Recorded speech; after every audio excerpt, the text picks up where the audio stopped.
Ali Imran merupakan salah satu dari nama surat di dalam Al-Quran yang menjadi surat ketiga setelah surat Al-Baqarah dan memiliki 200 ayat di dalamnya. Membaca surat Ali Imran ini memiliki banyak keutamaan.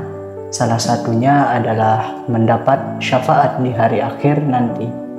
Tapi, tahukah teman-teman, mengapa ayat ketiga ini dinamakan Ali Imran? Dan siapakah Ali Imran ini? Lantas, mengapa namanya ini sampai diabadikan di dalam Al-Quran? Untuk itu, di video kali ini kita akan membahas tentang keluarganya Imran. Sobat Al-Kisah yang dimuliakan oleh Allah Subhanahu wa Ta'ala. Semoga kita selalu dalam keadaan sehat walafiat. Amin ya Rabbal Alamin. Ali Imran ini jika diterjemahkan Al atau Ali itu artinya keluarga atau pengikut. Singkatan dari Al seperti Al-Sunnah artinya pengikut sunnah. Dan Al juga bermakna keluarga disingkat menjadi Al. Terus jika keduanya digabungkan memiliki arti Ali Imran atau keluarganya Imran. Maka siapakah Imran di sini? Ada dua pendapat dari para ulama mengenai siapakah keluarga Imran ini. Pendapat pertama mengatakan keluarga Imran ini adalah keluarganya Nabi Musa alaihi salam karena Musa bin Imran. Nah, Imran ini bapaknya dari Nabi Musa alaihi salam. Sementara pendapat kedua mengatakan bahwasanya yang dimaksud dengan Ali Imran ini adalah bapaknya Maryam, yaitu Isya ibnu Maryam binti Imran, atau kakeknya Nabi Isa alaihi salam, atau bapaknya Maryam. Wallahu alam bissawab. Pendapat yang lebih kuat adalah pendapat yang kedua, bahwasanya yang dimaksud dengan Ali Imran ini adalah keluarga dari Nabi Isa ibnu Maryam, karena melihat dari urutannya di Al-Quran. Setelah Allah bercerita tentang keluarga Imran, kemudian Allah lanjutkan ceritanya mengenai Maryam dan Isya. Makanya sekarang kita akan bahas Ali Imran ini dengan sudut pandang keluarganya Nabi Isa. Kisah ini terdapat di dalam Al-Quran surah ketiga, karena beberapa isi dari Al-Quran memang sebagian menceritakan tentang sejarah, dan sejarah yang diceritakan Al-Quran adalah sejarah yang paling akurat, karena Al-Quran bersumber dari sang pemilik sejarah, yaitu Allah Subhanahu wa Ta'ala. Bahkan ada beberapa sejarah yang tidak bisa dituliskan oleh manusia, namun di dalam Al-Quran ini ada. Bayangkan saja siapa yang sanggup menuliskan sejarah dari penciptaan Nabi Adam, kalau bukan Allah saja yang dapat menceritakannya. Sobat Al-Kisah, Imran adalah orang soleh di kalangan Bani Israel ketika itu. Namun Imran ini bukanlah nabi, melainkan hanya orang yang bertauhid kepada Allah. Imran memiliki seorang istri bernama Hannah. Hannah ini punya bapak bernama Fakuza, jadi Hannah binti Fakuza sanadnya. Hannah ini punya saudara perempuan yang menjadi istri dari Nabiullah Zakaria. Nabi Zakaria ini adalah nabi yang ketika itu dikenal sebagai ahli ilmu yang berdomisili di suatu tempat ibadah dan hidupnya difokuskan untuk mengabdi kepada Allah Subhanahu wa Ta'ala. Yang waktu itu ahli ilmu ini tugasnya mengurus tempat-tempat ibadah, sehingga dari garis keturunan ini Hannah ini adalah iparnya dari Nabi Zakaria. Suatu ketika Hannah sedang berteduh di sebuah pohon. Ia melihat ada induk burung yang sedang memberi makan anaknya. Dari sinilah timbul hasrat Hannah ingin punya anak lagi. Lantas Hannah berdoa kepada Allah untuk diberikannya keturunan. Nah, perlu diketahui teman-teman, ketika Hannah meminta diberikan keturunan kepada Allah saat itu, usianya sudah sangat tua dan sudah tidak mungkin lagi untuk punya anak, dikarenakan sudah dalam masa menopause, sudah tidak haid lagi. Namun setelah Hannah selesai berdoa, saat itu juga Allah Subhanahu wa Ta'ala mengabulkan doanya tersebut. hingga pada akhirnya Hannah pun langsung haid. Setelah ia selesai masa haid, kemudian suaminya menggaulinya dan hamillah si Hannah ini. Ketika dalam masa kehamilannya, Hannah berdoa lagi kepada Allah, "Ya Rob, aku bernazar kepadamu, apa yang ada di dalam perutku ini akan menjadi seorang lelaki atau pelayan di Baitul Maqdis." Yang dimaksudkan dengan pelayanan adalah seorang pengurus atau ulama untuk Baitul Maqdis. Jadi sebelum anaknya ini lahir, Hannah sudah menyerahkan anak tersebut untuk hanya fokus dan meninggalkan segala sesuatu yang berbau dunia dan senantiasa hanya beribadah kepada Allah saja selama hidupnya. Inilah ungkapan rasa syukur Hannah kepada Allah karena bisa mengandung dan akan segera mempunyai anak. Suatu hari lahirlah anaknya si Hannah ini. Namun yang lahir bukanlah laki-laki, melainkan seorang anak perempuan. Dan Allah takdirkan sebelum anak ini lahir, suaminya Hannah bernama Imran ini meninggal dunia. Maka ketika bayi itu lahir, ia langsung menjadi anak yatim.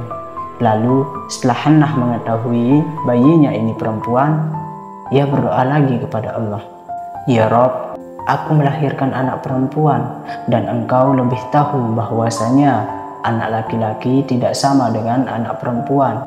Maksudnya di sini adalah bukan berarti Hannah tidak bersyukur bahwa ia telah mendapatkan anak perempuan, namun untuk menjadi seorang pengabdi di Baitul Maqdis lebih afdol bila ia seorang laki-laki. Akan berbeda ceritanya bila kedudukannya di sisi orang yang perempuan. Maka Allah pun menjawab doa Hannah. Anak perempuan ini akan berbeda dengan anak perempuan dimanapun, karena ia spesial, karena hanya Allah yang tahu apa yang kalian tidak ketahui. Lalu Hannah berdoa lagi kepada Allah, "Aku menambahkan anak ini dengan nama Maryam, dan aku minta kepadamu ya Rob untuk melindungi putriku ini dan anak dari putriku ini dari godaan syaitan yang terkutuk." Sebab doa inilah maka Maryam ini ketika dilahirkan tidak menangis. Begitu juga dengan anaknya Maryam ini. Mereka berdua akan selalu dilindungi Allah dari godaan syaitan di sepanjang hidupnya. Seperti yang kita ketahui bahwa bila ada bayi yang lahir, ya pastilah akan menangis. Dan disebutkan di sini bahwa penyebab bayi menangis ketika lahir itu adalah godaan dari syaitan. Tapi ini tidak terjadi pada Maryam dan anaknya Maryam, yaitu Nabi Isa alaihi salam. Keduanya tidak menangis ketika dilahirkan. Bahkan anaknya Maryam yaitu Isa alaihi salam selalu diselamatkan dan dilindungi oleh Allah di hidupnya. Ketika lahir tidak diganggu syaitan, ketika akan disalib ia diselamatkan Allah hingga digantikan oleh orang lain. Dan ketika ia diturunkan lagi ke bumi, Isa alaihi salam dibangkitkan dalam keadaan yang sangat baik dengan tujuan yang mulia. Sahabat Al-Kisah yang dimuliakan oleh Allah, ketika Maryam lahir disebutkan bahwa ayahnya telah meninggal dunia, dan ketika itu orang-orang alim di Baitul Maqdis pada berebut untuk merawat Maryam karena mereka ini sangat menghormati Imran. Menurut mereka, Imran adalah orang yang paling soleh dan ulama besar di kalangan itu. Makanya menjadi suatu kehormatan besar bagi mereka jika bisa merawat putri dari Imran ini. Di antara orang yang merebutkan untuk merawat Maryam, salah satunya adalah Nabiullah Zakaria, yang diriwayatkan disebutkan bahwa Nabi Zakaria adalah paman dari Maryam. Nah, ketika itu orang-orang pada berebut, maka diadakanlah semacam undian untuk menentukan siapa orang yang akan merawat dan menjaga Maryam. Dan Allah takdirkan Nabi Zakaria lah yang keluar dari hasil undian tersebut. Akhirnya Nabi Zakaria yang bertugas merawat Maryam hingga besar. Nah, Nabi Zakaria ini teman-teman membuatkan sebuah mihrab yang khusus di Baitul Maqdis untuk Maryam.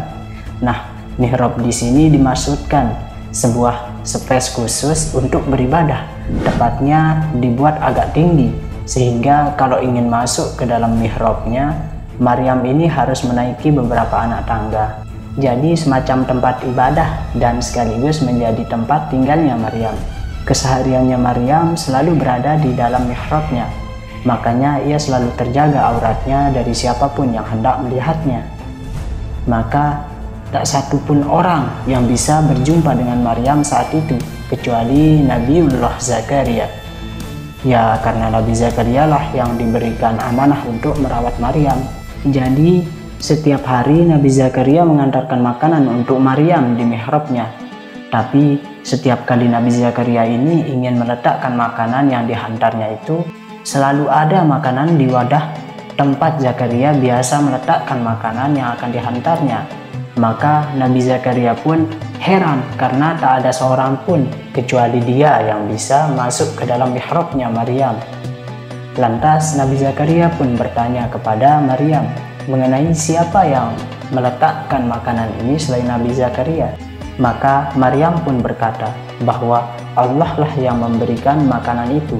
Jadi teman-temanku sekalian, ini adalah salah satu karomah yang dimiliki oleh Maryam, ibunda Nabi Isa alaihissalam. Ia berdoa meminta makanan, maka akan langsung dikasih makanan, karena Allah ingin memuliakan Maryam.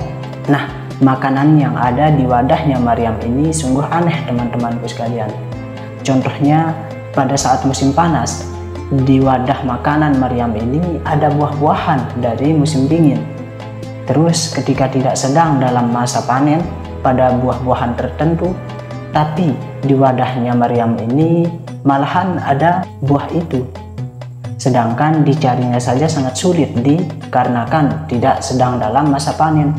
Jadi begitulah Allah menunjukkan kekuasaan dan kasih sayangnya kepada hambanya. Seiring berjalannya waktu, Maryam tumbuh menjadi dewasa. Seumur hidupnya, ia habiskan untuk beribadah kepada Allah dan tidak menikah. Seluruh masyarakat di Baitul Maqdis tahu bahwa Maryam adalah wanita yang sangat soleh dan senantiasa menjaga kemaluannya. Hingga pada suatu hari ketika Maryam sedang keluar dari kota Baitul Maqdis hendak melakukan suatu ibadah, Allah mengirimkan malaikat Jibril dengan menjelma dalam bentuk laki-laki yang sangat tampan dengan maksud untuk menggoda Maryam di suatu tempat yang sangat sepi, yang bahkan bila Maryam melakukan perzinaan dengan laki-laki ini, maka tak ada seorang pun yang melihatnya. Namun karena kesolehan dan sifat takutnya kepada Allah, maka Maryam berkata kepada laki-laki ini, "Aku berlindung kepada Allah dari gangguanmu. Hendaknya kau bertakwa dan takutlah kepada Allah Subhanahu wa Ta'ala." Namun sesungguhnya laki-laki tampan itu adalah Jibril yang diutus oleh Allah. Maka malaikat Jibril pun berkata kepada Maryam, "Sesungguhnya aku adalah utusan Allah yang akan mengabarkan bahwasanya kamu sebentar lagi akan memiliki anak." Jika dipikir secara logika, bagaimana bisa ada seorang wanita yang tidak menikah dan senantiasa menjaga kesuciannya bisa punya anak? Namun apa saja bisa atas izin Allah Subhanahu wa Ta'ala. Maka akhirnya Maryam pun hamil.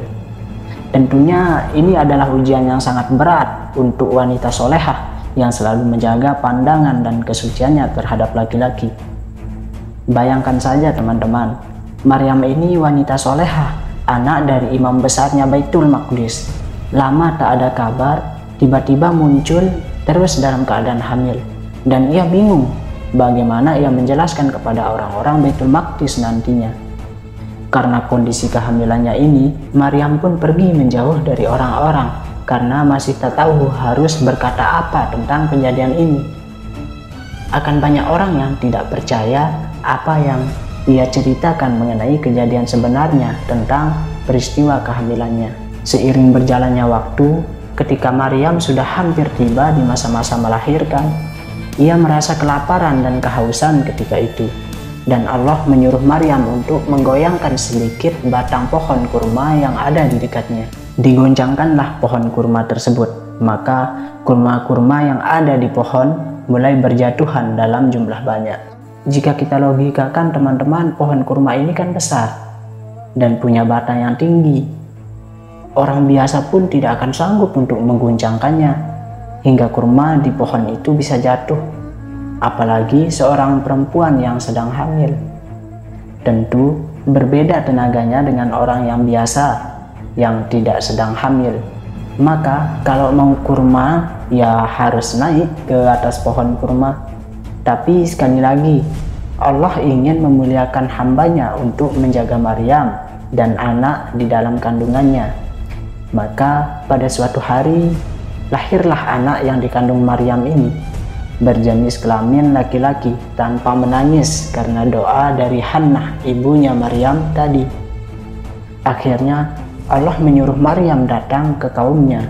Maka mereka pun pulang ke Baitul Maqdis sambil menggendong anaknya. Dan Allah perintahkan, jika ada seseorang yang bertanya kepadamu tentang anak ini, maka diamlah. Jadi di sepanjang jalan pulang ke Baitul Maqdis, Maryam ini dicerca dengan orang-orang yang tak sengaja bertemu dengannya. Wahai Maryam, ayahmu seorang imam besar dan ibundamu bukan seorang pezina.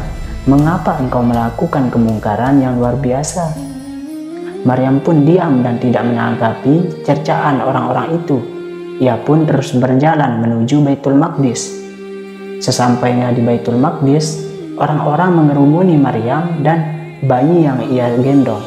Maka mereka kebingungan dan enggak sedikit dari mereka yang memiliki stigma negatif mengenai Maryam. Gimana bisa seorang wanita soleh yang tidak menikah menghilang beberapa bulan, tiba-tiba ketika pulang sudah punya anak? Tentu saja orang-orang beranggapan di luar sana Maryam melakukan kemungkaran. Nah, di kejadian ini Maryam pun bingung. Ia tidak tahu harus berkata apa. Bahwasanya jika ia berkata anak ini adalah pemberian dari Allah, maka tak ada satupun dari mereka akan percaya. Nah, disinilah Allah menunjukkan kekuasaannya. Tiba-tiba bayi yang berusia baru beberapa hari ini berbicara. Ia berkata, "Aku adalah hamba Allah. Ia telah memberikan kepadaku kitab Injil, dan ia telah menjadikan aku seorang nabi. Ia telah menjadikan aku orang yang berbakti di mana saja aku berada, dan ia mewajibkan aku sembahyang dan membayar zakat selama aku hidup. Dan ia menjadikan aku seorang yang berbakti kepada ibuku, dan ia tak menjadikan aku orang yang sombong, serta keselamatan atasku pada hari aku dilahirkan, dan pada hari aku akan mati, dan pada hari aku akan dibangkitkan dalam keadaan hidup." Dan perkataan inilah yang membantah bahwasanya Nabi Isa bukan anak Tuhan, apalagi yang menganggapnya sebagai Tuhan. Nabi Isa adalah manusia, sama seperti kita, yang diwajibkan sembahyang dan membayar zakat. Bayi ini yang telah akan menjadi seorang Nabiullah yang senantiasa bertauhid dan di akhir zaman akan dibangkitkan untuk membunuh Dajjal. Insya Allah di lain kesempatan kita akan membahas kisah hidup tentang Nabi Isa alaihi salam. Oke, jadi itulah cerita kita kali ini mengenai seorang hamba Allah yang bernama Imran yang ada di dalam Al-Quran surah Ali Imran. Semoga menjadi pengetahuan dan manfaat bagi kita semua. Sampai ketemu di kisah-kisah seru penuh makna selanjutnya, dan kurang lebihnya kami mohon maaf. Wallahu a'lam bishawab. Assalamualaikum warahmatullahi wabarakatuh.